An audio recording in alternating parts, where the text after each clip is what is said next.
World news के sponsor हैं स्वागत, अदरक, लहसुन और मसाले 100% प्योर एंड हाइजीनिक। अस्सलाम वालेकुम, आदाब। मैं हूं खलील फरहाद। मेरे साथ देखिए वर्ल्ड न्यूज़। शुरुआत करते हैं हेडलाइंस से। ब्रिटेन के ईस्ट लेस्टर में हिंदू इंतहा पसंदों के हमले के बाद पुलिस ने 2 अफराद को किया गिरफ्तार। मस्जिद पर हमले की खबर को पुलिस ने बताया गलत। कहा, तस्दीक शुदा वीडियोज ही शेयर करें, वायलेंस को नहीं किया जाएगा बर्दाश्त। फ्रांस में मौजूद अजरबैजान के सिफारतखाने पर आर्मीनियाई शिद्दत पसंदों ने किया हमला। आज़री सिक्योरिटी ने तने तनहा शिद्दत पसंदों का किया मुकाबला, हमले को बनाया नाकाम।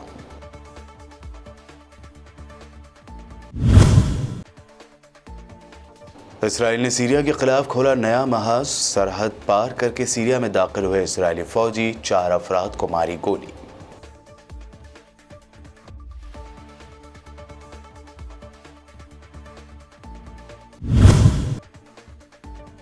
हिजाब मामले पर सुप्रीम कोर्ट में सुनवाई का 8वां दिन। बहस के दौरान कहा गया, लड़कियां हिजाब पहनना चाहती हैं तो इससे किसी के अमन और सिक्योरिटी में खलल पैदा नहीं होता।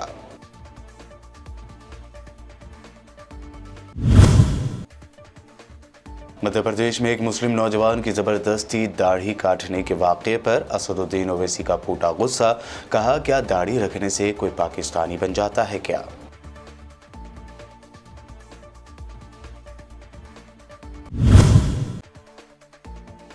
और उत्तर प्रदेश के सहारनपुर में कबड्डी टीम की खवातीन लड़कियों को उठाना पड़ा शर्मिंदगी। टॉयलेट में बनाया खाना खाने पर किया मजबूर। सोशल मीडिया पर बीजेपी हुकूमत पर की जा रही है शदीद तनकीद। ये थी हेडलाइंस। बढ़ते हैं खबरों की तफसील की जानिब। ब्रिटेन के ईस्ट लेस्टर में हिंदू इंतहा पसंदों के ग्रुप की जानिब से किए गए इश्तियाल अंगेज मुजाहरे के बाद हालात अब भी परेशान कुन है। लेस्टर पुलिस ने एक बयान में कहा कि इतवार के रोज़ मशरक़ी लेस्टर से उस वक्त 2 अफराद को गिरफ्तार कर लिया गया जब गैर एलानिया मुजाहरों के दौरान 2 ग्रुपों के दरमियान झड़प हो गई। ट्विटर पर जारी बयान में कहा गया है कि 2 अफराद को गिरफ्तार किया गया। एक शख्स को तशद्दुद भड़काने और कानून व इंतज़ाम में खलल डालने की साजिश के शुबे में, जबकि दूसरे शख्स को तेज़ धार शय रखने के शुबे में गिरफ्तार किया गया है। ये दोनों अभी पुलिस की तहवील में हैं। मीडिया रिपोर्टों के मुताबिक इतवार के रोज़ होने वाली ये झड़पें 28 अगस्त को भारत और पाकिस्तान के दरमियान होने वाले एशिया कप क्रिकेट मैच के बाद दोनों ग्रुपों के दरमियान तसादुम के सिलसिले का ताज़ा वाक़या था। हालांकि ये मैच मुत्तहिदा अरब अमारात में खेला गया था, लेकिन दोनों देरीना हरीफों के दरमियान पाई जाने वाली तल्ख़ी लेस्टर में भी नजर आई। इतवार के रोज़ जिस जगह झड़पें हुई वहाँ मुस्लिम ताजरों की मिल्कियत वाली मुतादिद दुकानें हैं और उसके करीब ही एक हिंदू मंदिर भी है। कबल अजी हफ्ते के रोज़ सोशल मीडिया पर यह अफवाह फैल गई थी कि एक मस्जिद पर हमला किया गया है। ताहम लेस्टर पुलिस ने इस अफवाह की तरदीद कर दी है। पुलिस ने झड़पों के बाद सिक्योरिटी इंतजामात सख्त कर दिए हैं। मुतासरा इलाकों में पुलिस की तादाद बढ़ा दी गई है। पुलिस ने एक ट्वीट में भी कहा है कि हमारे शहर में तशद्दुद और बदनज़मी को बर्दाश्त नहीं किया जाएगा। मुजाहिरीन को मुंतशिर कर दिया गया है और हालात अब काबू में है। वाक़े की तफ्तीश की जा रही है। पुलिस ने सिर्फ ऐसे इत्तलात और वीडियो शेयर करने की अपील की है जिनकी जाँच कर ली गई हों और जो सही हों।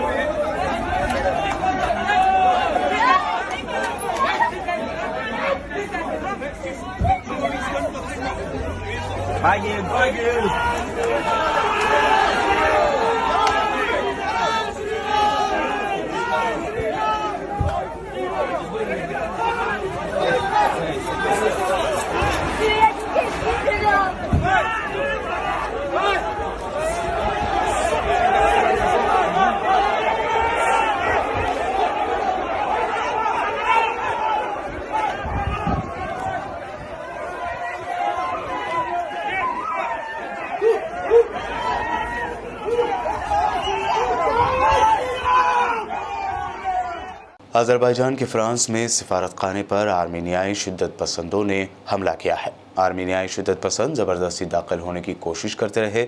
अज़रबैजान के सिक्योरिटी गार्ड ने दरवाजे को मजबूती से रोके रखा और शिद्दत पसंदों का तने तनहा मुकाबला किया। मज़ीद तफसीलात के मुताबिक आर्मीनिया की शिद्दत पसंदों ने फ्रांस में अज़रबैजान के सफारत खाने पर हमला कर दिया था। शिद्दत पसंदों ने तोड़फोड़ की और दरवाजे से ज़बरदस्ती अंदर दाखिल होने की कोशिश की, जिसे अज़रबैजान के सिक्योरिटी गार्ड ने नाकाम बना दिया। इस हमले की CCTV फुटेज भी सामने आ गई है। सेंट्रल एशियाई ममालिक ताजिकिस्तान और किर्गिस्तान के दरमियान सरहद पर हालात इंतहाई संगीन बने हुए हैं। दोनों वस्ती एशियाई ममालिक की सरहद पर लड़ाई होती रही है। ताहम इस हफ्ते के अवाइल की हालिया लड़ाई में दोनों जानिब से भारी हथियारों का इस्तेमाल हुआ है। इतलात के मुताबिक अब तक कम अज़ कम 94 अफराद हलाक हो चुके हैं। किर्गिस्तान और ताजिकिस्तान के दरमियान गुज़िश्ता बुध के रोज़ लड़ाई छिड़ गई थी। गुज़िश्ता इतवार के रोज़ किर्गिस्तान और ताजिकिस्तान ने सरहद पर हालिया झड़पों के दौरान मरने वालों की तादाद जारी की है। किर्गिस्तान की वजारत सेहत का कहना था कि हालिया झड़पों के दौरान उसके कम अज़ कम 59 अफराद हलाक हुए हैं और 130 से ज़्यादा ज़ख्मी हुए हैं। फ़लस्तीनी मज़ाहमतकारों के साथ साथ इसराइल ने सीरिया के खिलाफ नया महाज खोल दिया है। इसराइली फ़ौज ने कहा है कि कल पीर को इसराइली फोर्सेस ने सरहद अबूर करके शाम में दाखिल होकर 4 अफराद को गोली मार दी, जिन्होंने सरहद की बाड़ पर प्रोजेक्टाइल फेंके थे। इसराइली फ़ौज की फायरिंग से एक शख्स ज़ख्मी हो गया। अगरचे इसराइल अक्सर शामी सरजमीन के अंदर फ़िज़ाई हमले करता है, लेकिन वो शाज़ व नादर ही अवामी सतह पर सरहद पार कार्रवाइयों को तस्लीम करता है। इसराइली फ़ौज के एक बयान में कहा गया है कि गोलान की पहाड़ियों में क़स्फ़ैन के करीब खुफिया फ़ौजियों ने 4 मुश्तबा अफराद को देखा। उन अफराद ने कुछ गोले दागे, ताहम इसराइली फ़ौज ने इन गोलों की नोयत वाज़ेह नहीं की है। इस दरमियान इसराइल ने ईरान के इसराइलियों को निशाना बनाने के बढ़ते हुए मंसूबों की वजह से अपने शहरियों को बैरून मुल्क सफ़र करने से खबरदार किया है। इसराइली कौमी सलामती एजेंसी ने कहा है कि ईरान दुनिया में इसराइली अहदाफ को निशाना बनाने के लिए काम जारी रखेगा। यरूशलेम पोस्ट के मुताबिक इसराइली वज़ीर आज़म के दफ्तर में इंसदाद दहशतगर्दी के डिवीज़न ने आने वाले यहूदी तातीलात के मौके पर बैरून मुल्क सफ़र करने वाले अपने शहरियों को ईरान या दाइश की तरफ से उनके खिलाफ मुमकिन दहशतगर्द हमलों से मुताल्लिक़ इंतबाह जारी किया है। फ़लस्तीनी अथॉरिटी की नाम नहाज सिक्योरिटी फोर्सेस ने इश्तिहारी करार दिए गए 2 फ़लस्तीनी मज़ाहमतकारों मुसाब अश्तिया और उमैद को हिरासत में ले लिया, जिसके बाद नाबलस में हालात ख़राब हो गए हैं। फ़लस्तीनी मज़ाहमतकारों की गिरफ्तारी के लिए अब्बास मिलिशिया ने एक छापामार कार्रवाई की, जिसके नतीजे में मुतअद्दिद अफराद ज़ख्मी भी हुए हैं। नाबलस के मकाम से की जाने वाली इस गिरफ्तारी के बाद फ़लस्तीनी अवाम में शदीद गम व गुस्सा पाया जा रहा है।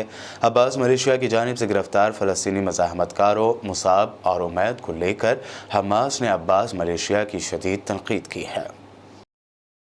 इस्लामी ताउन तंजीम यानी OIC के सेक्रेटरी जनरल हुसैन इब्राहिम तहा ने बैनुल-अक़वामी क़ानून और मुताल्लिक़ा अक़वाम मुत्तहिदा के उसूलों की रोशनी में मसले फ़लस्तीन के मुनसिफ़ाना और देरपा हल के लिए तवील मुद्दती बैनुल-अक़वामी इत्तेफ़ाक़ राय को एकजा करने के लिए तमाम सियासी और क़ानूनी कोशिशों को मुतहर्रिक करने पर जोर दिया, ताकि फ़लस्तीन के देरीना तनाज़े को अक़वाम मुत्तहिदा के क़रारदादों के मुताबिक हल किया जा सके। न्यूयॉर्क में अक़वाम मुत्तहिदा की जनरल असम्बली के 77वें इजलास के मौके पर फ़लस्तीन के बारे में 6 फ़रक़ी कमेटी के इजलास की सदारत करते हुए उन्होंने फ़लस्तीन और अल-क़ुद्स के मुनसिफ़ाना काज़ के हवाले से तंजीम के मजबूत मौक़िफ़ को दोहराया है। म्यांमार के शुमाल में एक गांव पर हेलीकॉप्टर हमले में दर्जनों अफराद हलाक हुए हैं। महलूकीन में 6 बच्चे भी शामिल हैं। फरवरी 2021 में आंग सान सूची की मुंतखब हुकूमत को फ़ौज की जानिब से माज़ूल किए जाने के बाद से ही मुल्क तशद्दुद की ज़द में है। ऐनी शाहिदीन ने बताया कि सरकारी हेलीकॉप्टरों ने म्यांमार के एक स्कूल और एक गाँव पर हमला किया, जिसमें कम अज़ कम 6 बच्चों समेत 1 दर्जन से ज़ायद अफराद हलाक हो गए। शुमाल वस्ती म्यांमार के स्कूल पर हेलीकॉप्टरों से की जाने वाली फायरिंग में कम से कम 17 दीगर अफराद ज़ख्मी भी हुए हैं। फ़ौज का कहना है कि बागियों को इसलिए निशाना बनाया गया क्योंकि वो फोर्सेस पर हमला करने के लिए स्कूल की इमारत का इस्तेमाल कर रहे थे। कई ममालिक के साथ जंग छेड़ने वाले अमेरिका के लिए तशवीशनाक खबर सामने आई है। अमेरिकी फौजियों की खुदकुशी के सिलसिले में पेश किए जाने वाले आदाद शुमार में इंकशाफ हुआ है कि खुदकुशी करने वाले फौजियों की तादाद में 2 गुना इजाफा हुआ है। रशिया टुडे ने अमेरिकी जंग के शुरा नामी एक NGO के हवाले से बताया है कि खुदकुशी के वो आदाद शुमार जो सरकारी तौर पर बताए जाते हैं हकीकी आदाद शुमार से कम है। अमेरिका के साबिक फ़ौजियों में से औसतन 24 फ़ौजी रोज़ाना खुदकुशी करते हैं और ये आदाद शुमार दर हकीकत सरकारी आदाद शुमार के बनिस्बत 37% ज़्यादा हैं। इसके अलावा रोज़ाना तकरीबन 20 फ़ौजी ऐसे भी हैं जो हद से ज़्यादा मंशियात के इस्तेमाल या ख़ुद को सख्त चोटें पहुँचाने के बाद अपनी जान से हाथ धो बैठते हैं। बुलेटिन में वक्त हुआ है एक शॉर्ट ब्रेक का। जल्द लौटेंगे और देखेंगे मज़ीद अहम खबरें।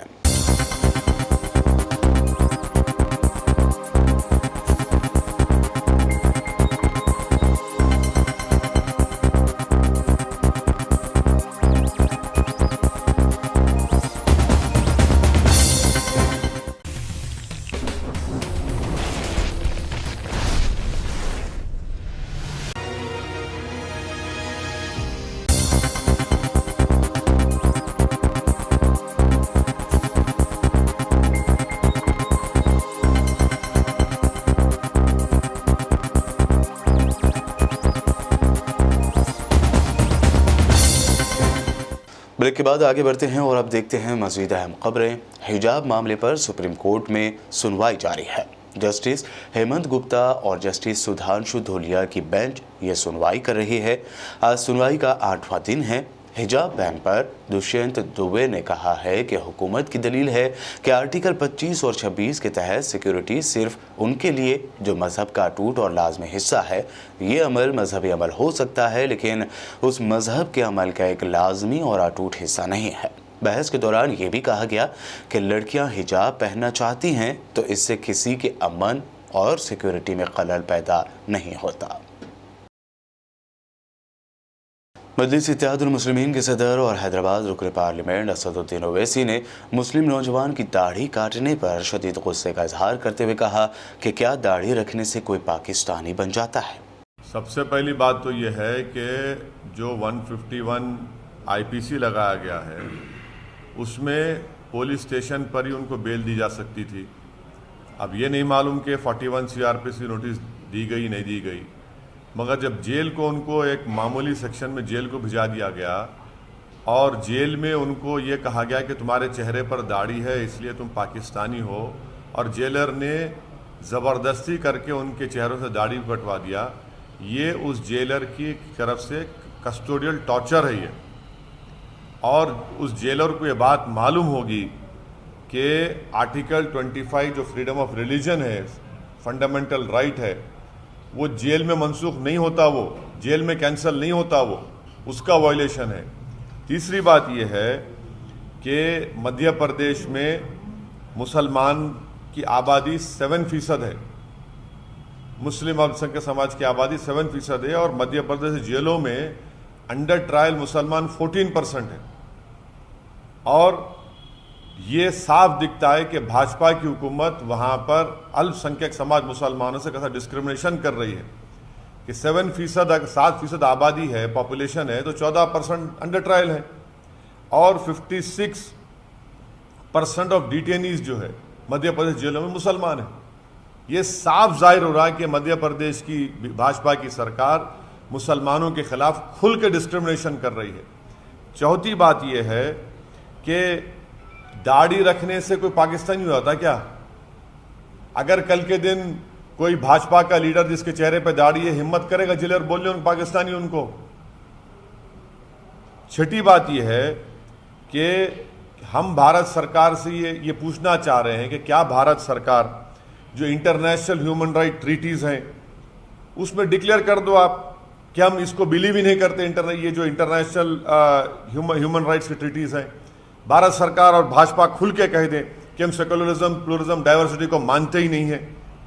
बोल दीजिए ना, क्योंकि अब दाढ़ी रखना पाकिस्तानी हो चुका है। और फिर मध्य प्रदेश की भाजपा सरकार सिर्फ इंक्वायरी से नहीं होगा, स्ट्रिंजेंट सेक्शन लगा APC के उनके ऊपर, और उस जेलर को जेल को भिजाएं, उसको जेल को भिजाइए आप, तभी कुछ इंसाफ की उम्मीद नज़र आती है हमको। और आखिर में मिनिस्ट्री ऑफ होम अफेयर्स का जो मैनुअल है, वो मैनुअल क्या कहता है, पढ़ के सुनाता हूं आपको, कि no undue interference with the religion और caste prejudice of prisoners should be permitted. Every prisoner should be allowed to perform his devotions in a quiet and orderly manner. ये MHA का ओन मैनुअल कहता है और आप उसकी खिलाफ वर्जी कर रहे हैं। तो ये सरासर नाइंसाफी है, ये हेट्रेड की एक मिसाल है जो पूरे देश में भाजपा मुस्लिम समाज के खिलाफ जो फैला रही है। अब जेल में जेलर भी हिंदुत्व आइडियोलॉजी से मुतासिर हो चुका है। बिहार के डिप्टी चीफ मिनिस्टर और आरजेडी के लीडर तेजस्वी यादव ने एक बार फिर कहा है कि सभी मरकजी जांच एजेंसियां CBI, ED और इनकम टैक्स डिपार्टमेंट उनके घर पर अपने अपने ऑफिसेज खोल सकती हैं। CBI ने 2 दिन पहले IRCTC घोटाले में तेजस्वी यादव की जमानत मुस्तरद करने की मांग की थी, जिसके बाद उन्होंने ये तंज किया है। यादव ने यह दावा भी किया कि बीजेपी सारा भरोसा खोकर अब उन्हें किनारे लगाने के लिए मरकजी एजेंसियों का इस्तेमाल कर रही है, क्योंकि पार्टी को 2024 के लोकसभा इंतखाबात में हार का डर है। उत्तर प्रदेश के सहारनपुर में डॉक्टर भीमराव स्पोर्ट्स स्टेडियम में मुनक्कदा कबड्डी मुकाबलों के दौरान खिलाड़ियों को टॉयलेट के अंदर बना खाना खाने के लिए मजबूर किया गया। इसका वीडियो वायरल होने के बाद सहारनपुर के स्पोर्ट्स ओहदेदार अनिमेश सक्सेना को सस्पेंड कर दिया गया है। साथ ही इस मामले की तहकीकात के लिए जिला ओहदेदार ने हुक्म दिया है। दरअसल सहारनपुर के डॉक्टर भीमराव स्पोर्ट्स स्टेडियम में सब जूनियर ख़वातीन के कबड्डी मुकाबलों का 3 रोज़ा इनेकाद किया गया। रियासती सतह के ये कबड्डी मुकाबले 16 सितंबर से 18 सितंबर तक चले। करीब 200 से ज़्यादा लोगों की टीम आई हुई थी। उन लोगों को खाना टॉयलेट में बनवाया गया, वहीं लड़कियों को खाना भी परोसा गया।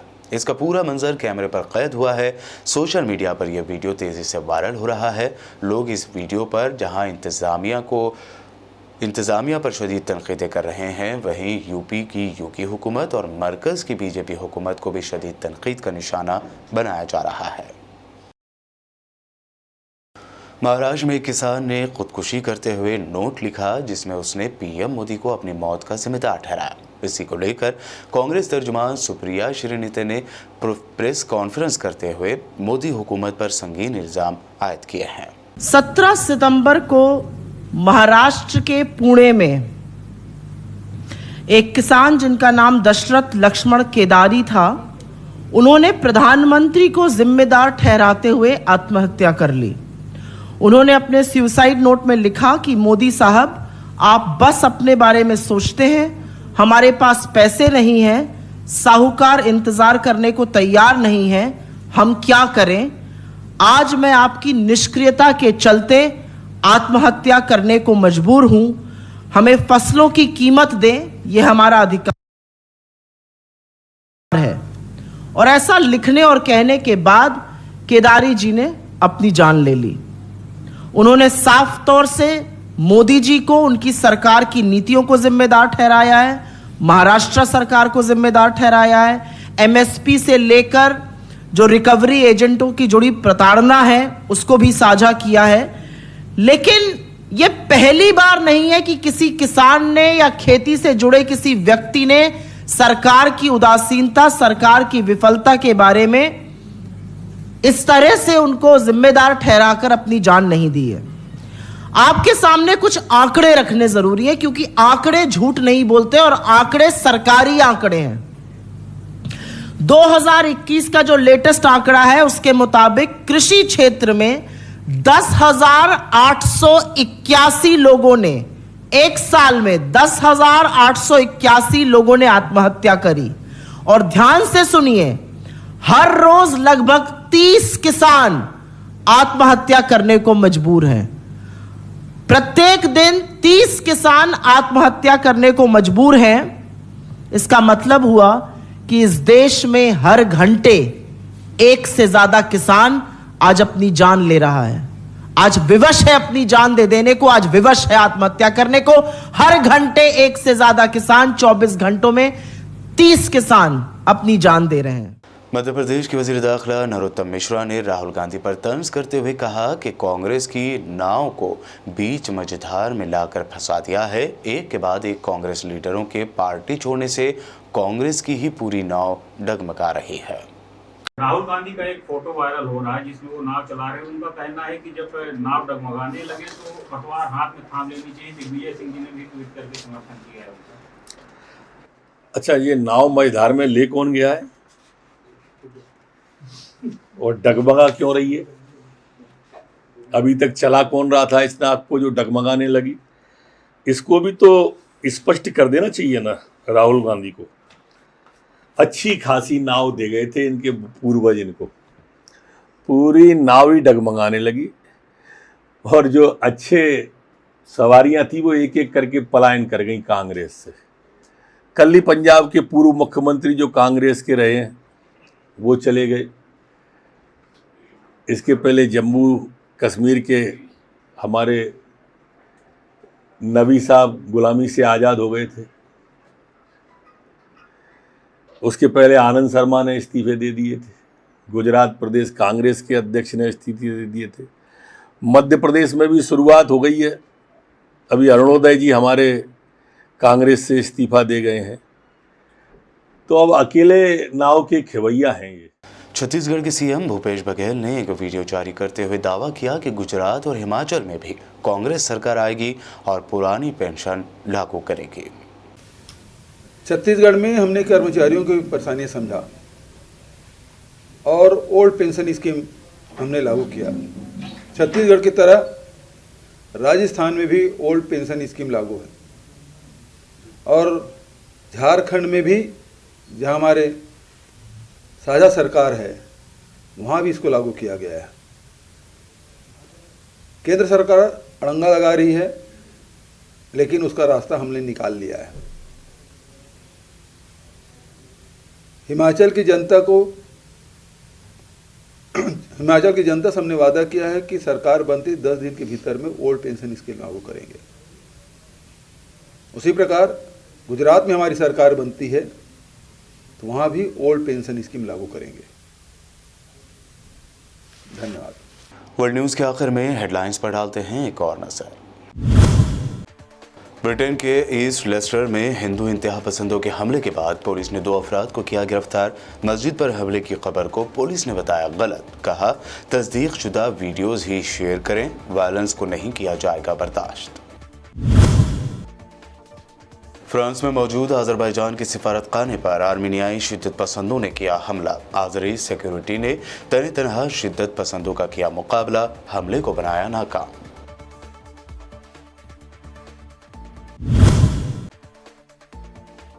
इसराइल ने सीरिया के खिलाफ खोला नया महाज। सरहद पार करके सीरिया में दाखिल हुए इसराइली फौजी, 4 अफराद को मारी गोली।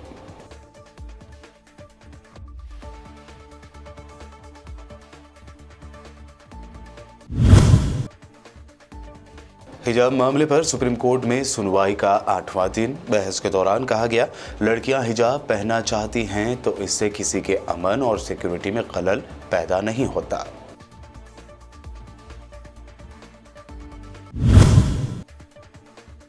मध्य प्रदेश में एक मुस्लिम नौजवान की जबरदस्ती दाढ़ी काटने के वाक़े पर असदुद्दीन ओवैसी का फूटा गुस्सा। कहा क्या दाढ़ी रखने से कोई पाकिस्तानी बन जाता है क्या?